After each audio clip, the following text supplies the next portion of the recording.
Coach Speak is underway. Thank you for joining us. Hey, I want to do something a little old school here, guys. That's Ira. That's Corey. I'm Jeff. Thanks for watching, everybody. Artesian water have been good to us over the years, man. Artesia has been good. They've been good, man. The water's still cold. So if you're thinking about it, look into it. It's very refreshing. I love that water. Didn't know I needed it in my life until I got it. And now I can't live without it. Yeah, if you can look them up on Facebook or on Google, Artesia Water, based in the Florida Panhandle. They'll deliver it to your house or your office. Great people. They still support the show, and we appreciate them. Yeah, we do. All right, Ben, we've got some smack talk going on between some coaches here. Hello to you, and let's get this first clip underway.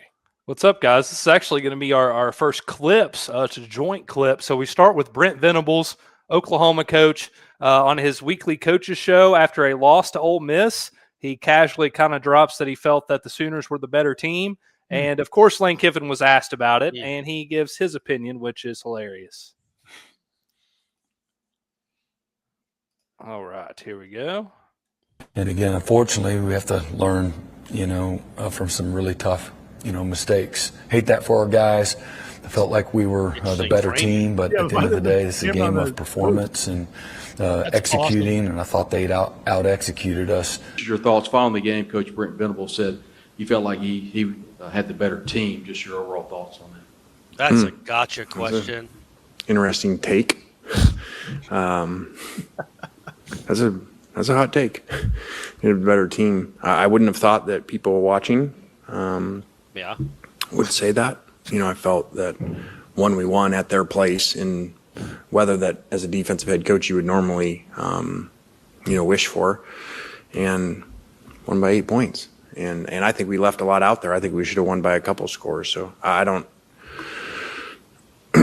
know how he evaluated that game, that they were the better team. I mean, we had way more yards, 21 first downs to 14, and we played, 87 plays of offense, and they had 1 sack and didn't force any turnovers. That's a interesting take, but whatever he needs to say. Yeah. Right. And also following up to road trips maybe to Georgia. Maybe they had the better team last year too when we beat them. Okay, Lane. All right. Taking the high road. Sorry. Following up on the road against Georgia. Maybe we had the better team in Oklahoma when we beat them 55-19 in the national championship. Maybe. Maybe we had the better team at Clemson when we beat them 45-40 in the national championship at Alabama. He's just Next question, my bad. You got me on that. Talking about Dude, do you think that was – I'm sure he was prepared for that, just assuming it might come up, and if there's an opportunity. Do you think it was set up or not? I don't know if it was set up. It's certainly easy to bait him. But I also think that once he heard it, he went back and double-checked those scores of every matchup he's ever had as an OC/head coach against Brent Venables, DC/head coach. So he was bringing up the USC-Oklahoma game from Reggie Bush's years, right, and Matt Leinart? He's talking about any time he had something to do with the offense and Brent Venables had something to do with the defense. All right. Oh, hey, it's fine. The victor goes to spoils, right? But I don't know that he gets to count Alabama's national championship win and USC's. I know he was calling plays, but come on, man. It was an NFL. He had an NFL offense that with both of those teams. I do like that he's that kind of petty. Yeah, he's absolutely that kind of petty. So much so he'll interrupt the questioner multiple times to keep hammering the point home. If you thought that was petty, wait till you hear the next stat I give you. Yeah, exactly. I remember this game from back in high school. Yeah. Guess he had the better team then, too. I'm also faster than he is. Good old Lane, I just like that Lane is who he is. He's going to be authentic. That's his brand. He's going to play. He's going to be Lane Kiffin, and that's cool. I'm cool with that, man. We don't get enough of that. I'm all for it. He's good at it.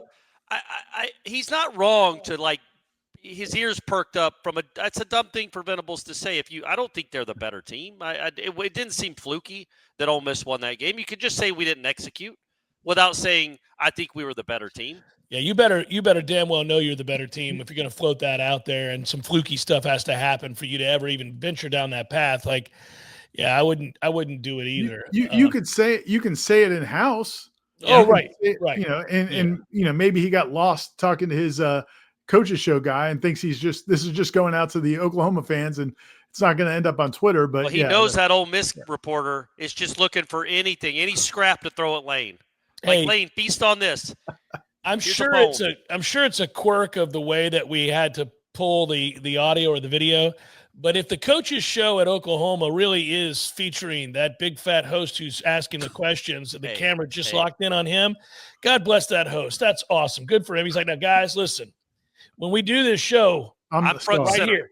Right here, guys. Right I want here. Venables peeking in from the side where you can see half his face. We can hear him, right? We can hear him? Okay, good. Here, let's go. Let's go. Right here, guys. This is where it's about. We don't body shame on this show. That's not what we do. That's what Jeff does. Yeah. But Ira and I don't endorse it. Way above that. I do it all the time. Ben, what's up next? What do we got? Next up, we've got our friend Bill O'Brien. Another tough week for Boston College. This is 3 minutes and 12 seconds. Oh, my gosh. Bill O'Brien fun on Zoom. After the perfect. loss to Louisville. Boston College didn't send any reporters down there, I don't guess. No. They actually Coach, wild college football game. I think there was 12 turnovers in the game, a lot of back and forth there. Obviously, the defense was able to create turnovers, but, then the offense, it seemed like gave the ball right back. Just talk a little bit about how the turnover game and how much that influenced the ups and downs of that entire game. Yeah, I mean, it was yeah, you're right, Mac. I mean, we just we got to take care of the ball better. We did a better job, on defense, obviously, of getting the ball back, but the defense was brutal. When you talk about 300 and some odd yards rushing, was it 319? Oh, I believe so. Yeah, not good. But yeah, we have to do a better job of taking care of the ball. Fumble, interception. I was gonna say that's a cool hat. And then we got to do we did a better job of taking the ball away. Trevor.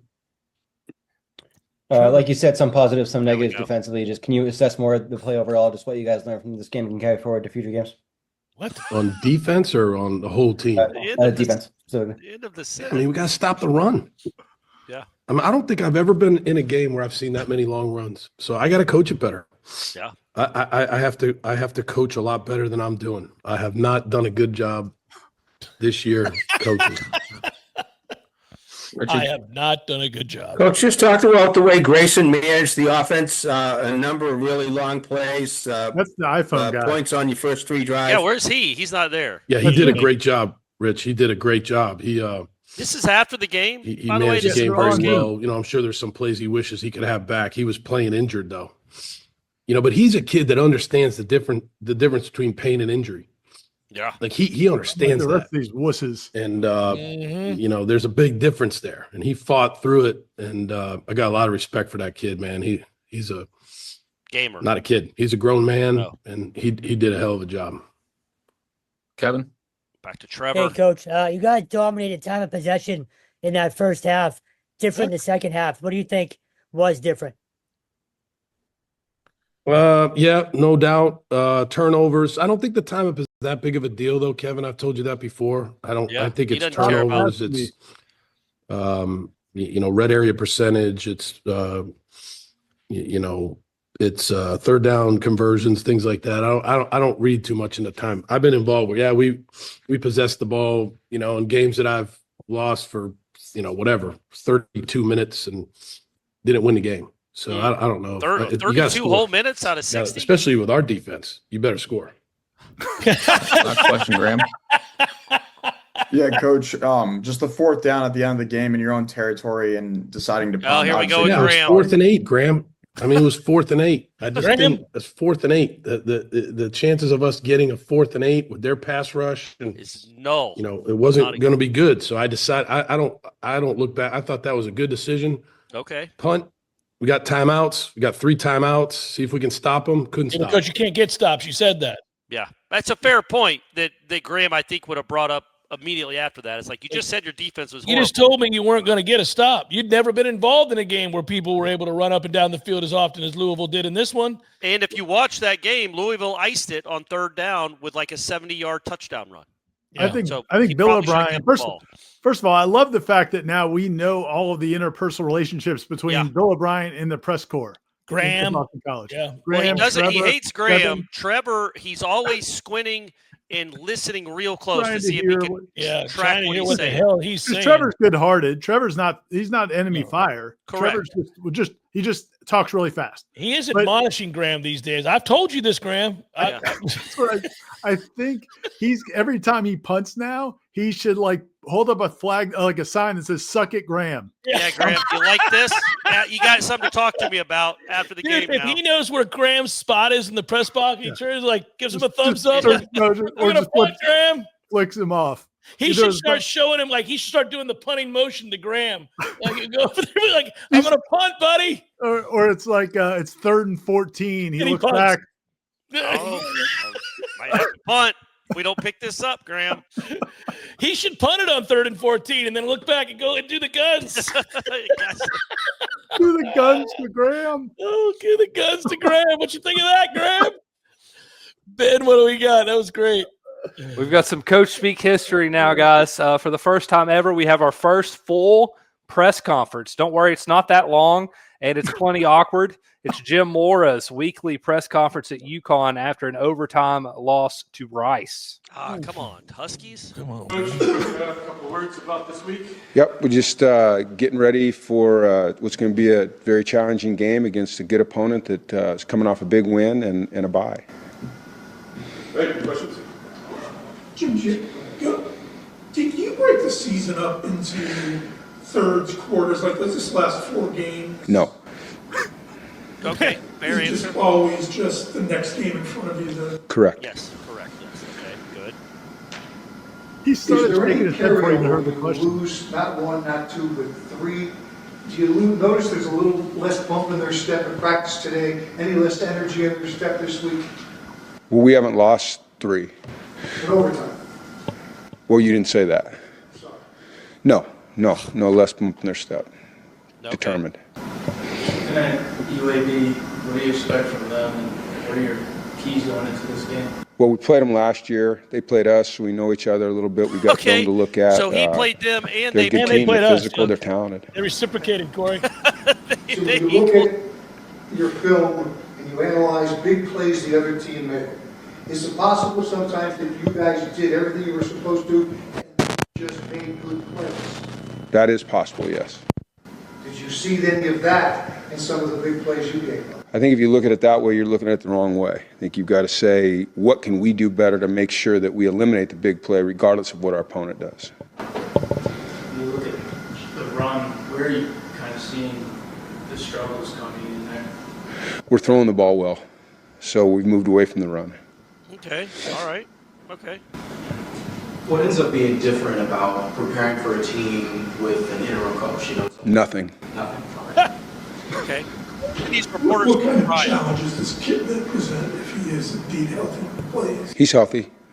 He's talented. He can throw the ball. He can move around. He's Okay. experienced.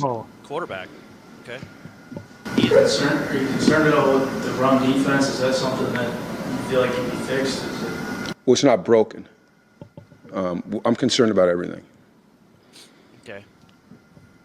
All right.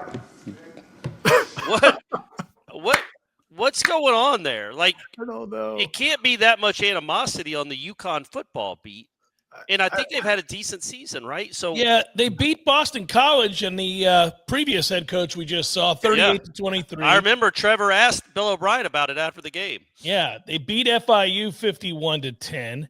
They beat Buffalo 20-17, a close one. Okay. They beat Ball State 31-25. Jim, what's the matter? Yeah, they lost an overtime game to Delaware 44-41. All right. They did lose an overtime game early in the season to Syracuse 27-20. And then they just lost another overtime game. They lost that game in overtime last weekend 37-34. But So I thought, the guy that asked him, do you see a little less pep in the guy's step because you've lost 3 straight? And he's like, we haven't lost 3 straight. I don't know what you're talking about. And he's like, oh, well, 3 overtime games you've lost. Yeah, that's a weird question. I think that definitely could have set him off, but he was mad at the first question. The first guy just says, Do you break up the season? And immediately he's shaking his head. Nope. He's like he's got no time for them. And I don't understand. They all sound like grown-ups. It sounds like they're grizzled vets. They've probably been covering UConn basketball and dealing with Rhule, so they can deal with Jim Mora. They seem like perfectly rational, reasonable questions. I think he was done with that guy asking the question before he asked it. Like about Ira the fourths, said, breaking out into the fourths and thirds. Yeah, he didn't like that guy. Is so that being the first question set the tone, but also he just doesn't like him because as soon as the dude opened his mouth, he's like, right. He didn't want to hear any of it. And then he gets followed up with you've lost 3 straight. And they get, what? But we haven't lost 3 straight. But also, it's like you are Jim Mora, man, and you're coaching at UConn. Like, you can't be this guy. You're not at Alabama where the fans are going to show up regardless, and they're going to – like, you haven't done enough to earn the goodwill to just treat really your fans like that. I don't know how many UConn football fans there are, especially with basketball season starting back up. But they care, I think, a little bit about that football team, and he just has no interest in giving any answers to anything. And God love him. His dad had that habit a few times too. And all those reporters, I don't know, man. Are there even that many media outlets covering UConn? Like, my guess is some of those people are doing it like because they want to be there. Like, I don't think it's not like you're in Manhattan. Right. You know, it's just a weird. I don't know what's going on there with Jim, but I like the fact that we had a 2.5-minute press conference, and he waited like 2 seconds after that one question. He's like, "All right, thanks." Yep, and bounce. I got stuff to do. I got dinner. Ready for UAB. That's a week. That wasn't the post-game press conference. That wasn't like an after practice. That was the weekly media event. I have a question. How old do you think Jim Mora Jr. is, guys? He was the Falcons coach 20 years ago. 58. So I was going to say 54. He is 63. Man, he's looking great. He looks awesome at 63. What are you so mad about? What are you so mad about? You look great. You're in awesome shape. You make almost $2 million a year at sorry-ass UConn. There's no expectations whatsoever. You were born into a life of privilege because your dad was a badass coach and had a ton of money. Well, what's the problem? Just can't. Some people just can't be happy, Jeff. Just can't be happy. Could be a little bitter about how life has taken him. Where he was 20 years ago. Wonder if he gets along with Rhule. Oh, I don't know. I think anybody does. That's a fair point. I don't think a single human being on earth does. Ben. Next up, first time hearing from this coach, I believe, on this season of Coach Speak, PJ Fleck. Okay. His weekly presser after a 41-3 loss to Iowa. He was asked about the struggling offense of the Gophers. Rowing the boat. PJ, slow starts weren't just an Iowa thing. When it comes to the offense against competition, no touchdowns, 6 punts, 1 field goal. Yeah. What from a coaching and schematic standpoint, is very easy to tune up to have faster starts? Well, first of all, it's starting fast, accelerate middle, and finish strong. I think here every we coach in the go. country wants that. Here we go. Every team in the country wants that. To obtain that, it's very difficult.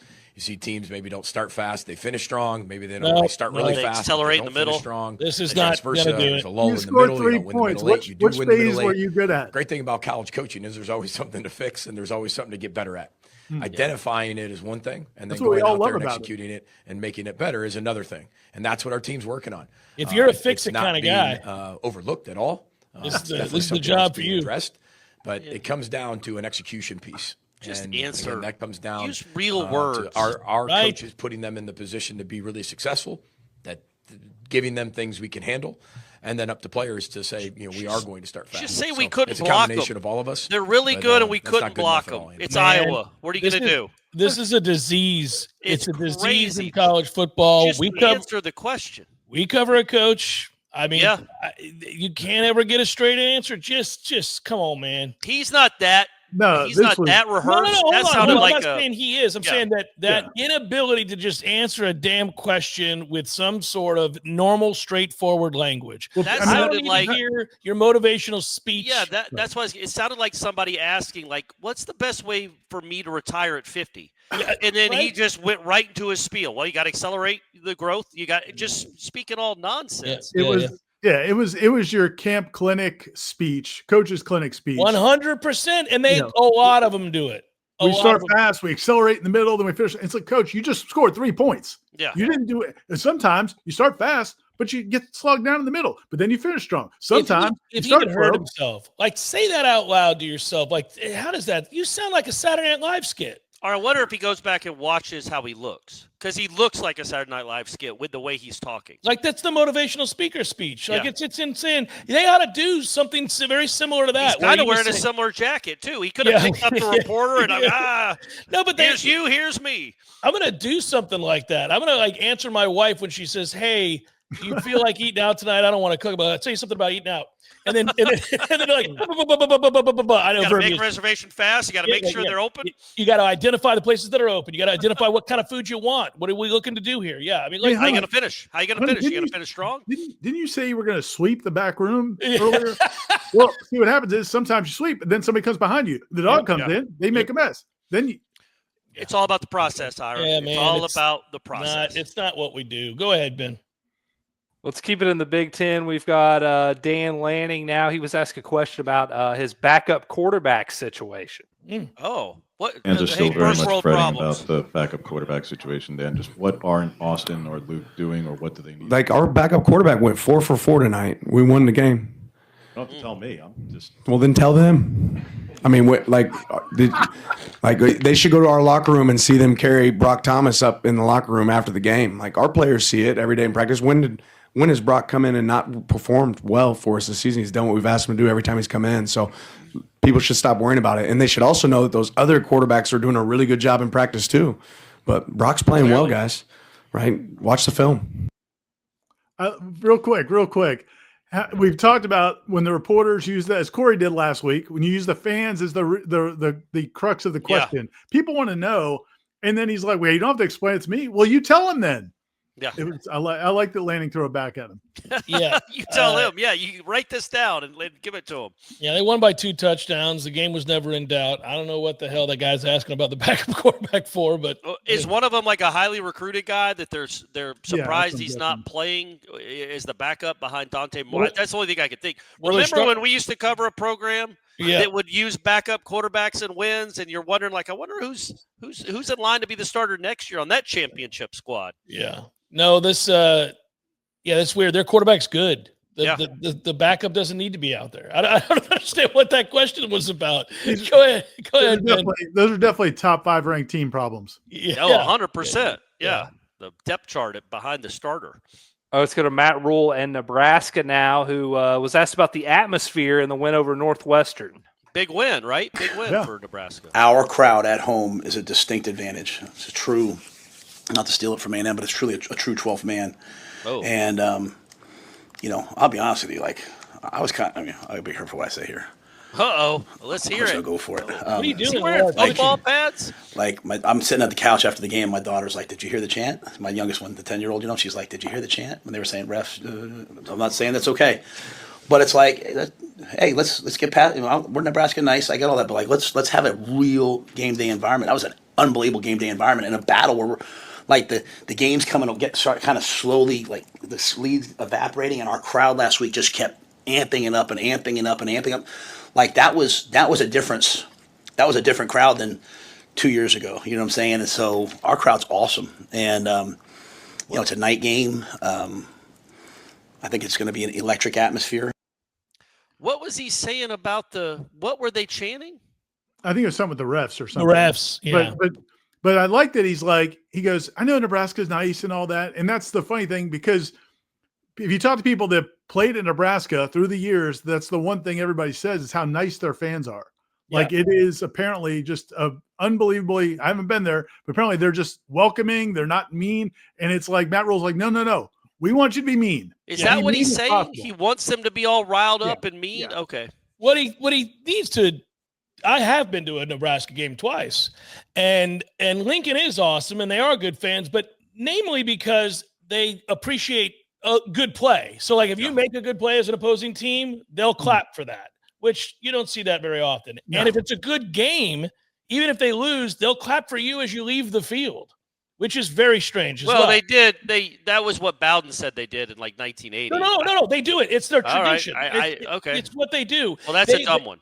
But that's what they do, Corey. The thing of it is, they are loud and obnoxious when the game's going on. They want their team to win. He needs to differentiate what he's talking about there. Like, they are loud and they do, like, Love Nebraska, buddy. He wants them to froth at the mouth, right? And like throw. I guess he wants them to say terrible things. Yeah, that's fine.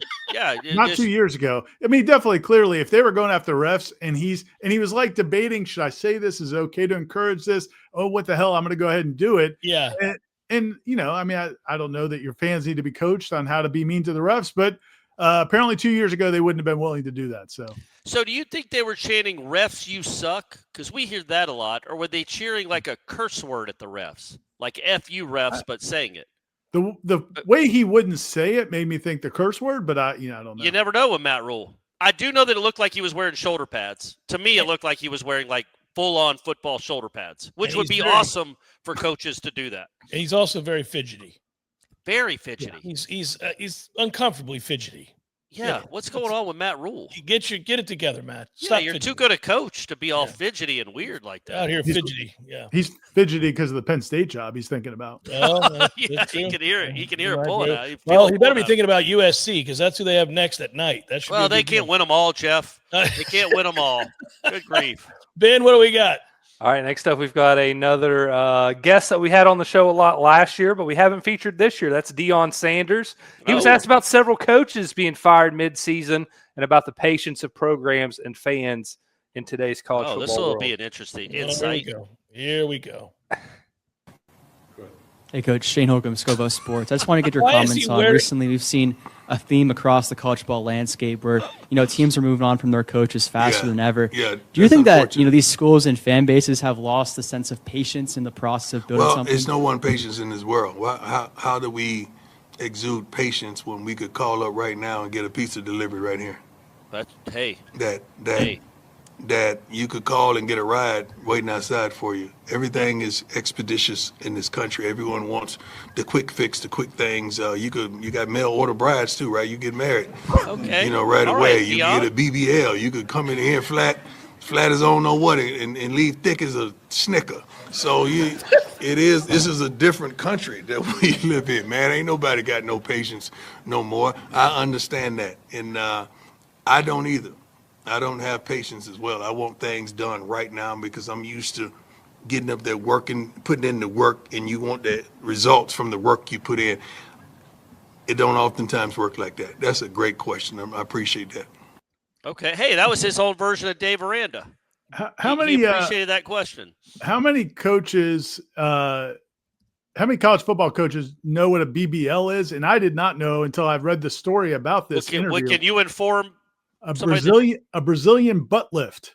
And that's what he said. You can go in looking flat and come out thicker than a Snicker. Thicker than a Snickers. Okay. Yeah. And so that's it's interesting. I mean, that's why is he called a Brazilian? Is they just do it in Brazil? No, I mean I don't know. We don't need to get into this. Jeff, look that up. Ben, get on the case. Why do they call it a Brazilian? Corey, just use your brain. I know what this is about. Just let's not do this. I also like that his first comparison to people wanting things quick is ordering a pizza. Yeah. I mean, that's been around. We've been ordering able to call up and order pizzas. 60 years people have ordered pizzas. There were cars and phones. I also don't know that mail order brides are that quick. I don't know that route either. I'll tell you what, if I get one, she better have a BBL or I'm sending her back. Yeah. I'm sending her back, Jeff. You could get a Brazilian with a BBL and maybe, according to Deion, like in an hour. Yeah, she can bring a pizza with her. Let's get it done. And then we can walk out and do our ride. It's waiting on us. Did we just call and got a ride for us? It's a damn good day. By the way, real quick, I looked it up while Deion was talking. It was refs you suck. That was what the Nebraska wild, crazy Nebraska. So Matt Rhule is too afraid to say refs you suck, like publicly. Yeah, I don't know why he was very, very tentative and nervous and fidgety. I think we defined. Very fidgety. All right, Ben. Last one, we've got our guy Jeff Traylor, UTSA, 3-4 on the season. I believe they had a bye week this past week, so this is him in his weekly press conference this week. And in the big picture, how well do you feel like your team is embodying the culture that you preach in these moments, and how important is that when you come through some rough stretches to make sure you're leaning on those pillars? Greg, you know me better than that. We're 3-4. Perfect. Perfect. Obviously,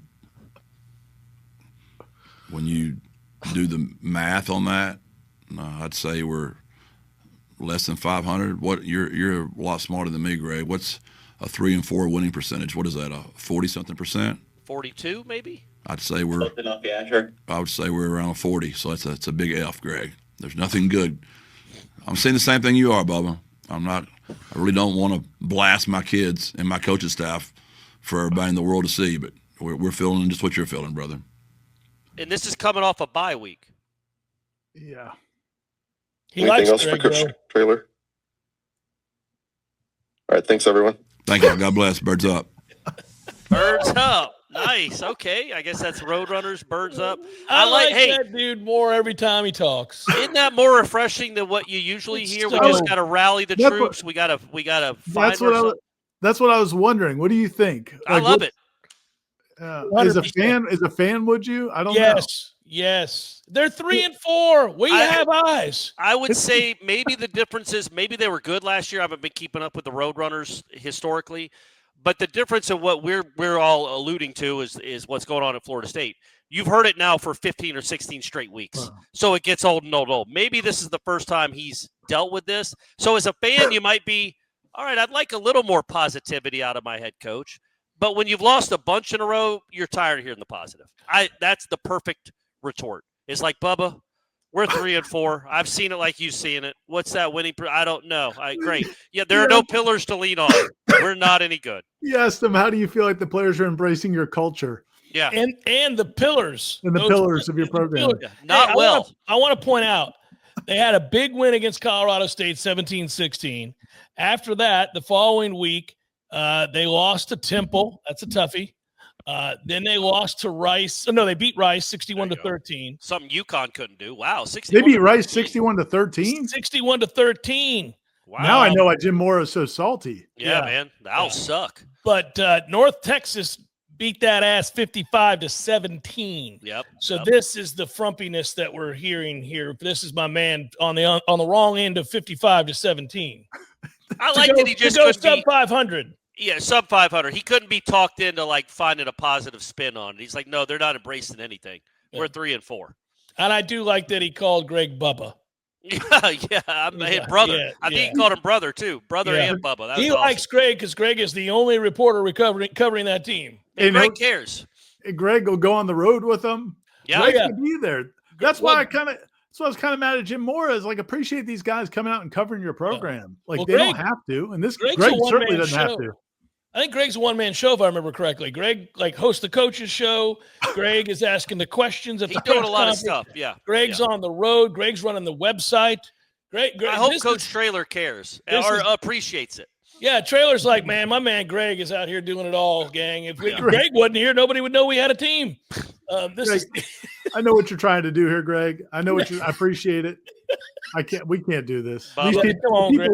The people watching this have brains. They have eyes. Yeah. They see this team. Who we kidding, Greg? Who we kidding, baby? We know what this is. We're not any good. I'm working, Bubba. I'm trying. I'm trying my damnedest, I'm trying, man. Bubba. I'm trying to get this turned around, man. Frank's not walking through that door. we can all wish and pray. Hey, Greg, I called Frank last night. Yeah. We were commiserating about this mess we're in, Greg. I mean, you and I will talk about it later. Yeah, but he was not happy. He's not happy either. He's upset they're not embracing the culture like me and you freaking absolutely love it. It's great. By the way, he wins. He's my favorite of the week. No, I go with Kiffin. If we're doing the Aranda Coach of the Week, I go with Kiffin. All right, well, Ira, you got the tie-breaking vote. Where are you going? I was thinking Kiffin.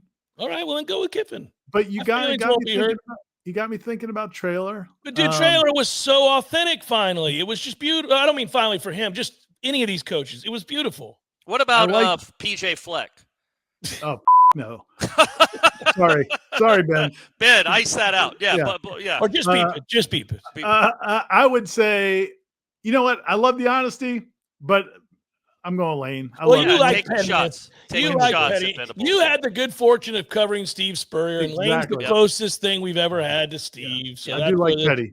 That's where this comes from. I like Tom Petty, and I like Petty in general. I love Tom Petty, and I like Petty football coaches. And Kiffin's all about it. Kiffin defines that to a T. Yeah, he is perfect that way. Ben, you did a great job this week, buddy. Let's keep up. That's the standard. That's what we need around here, buddy. Let's keep that going. For Ira and Corey, I'm Jeff. Thanks for watching Coach Speak. Pass it along. Let everybody know about it. Share like a doobie. Like a doobie, yeah. Yeah, that's right. I forgot about that. Yeah. Get your Mary Jane passing around and let's some grass. Get your reefer. Grass. Get your reefer. Sprinkle it in. Yeah, some reefer. Bye, guys. Peace.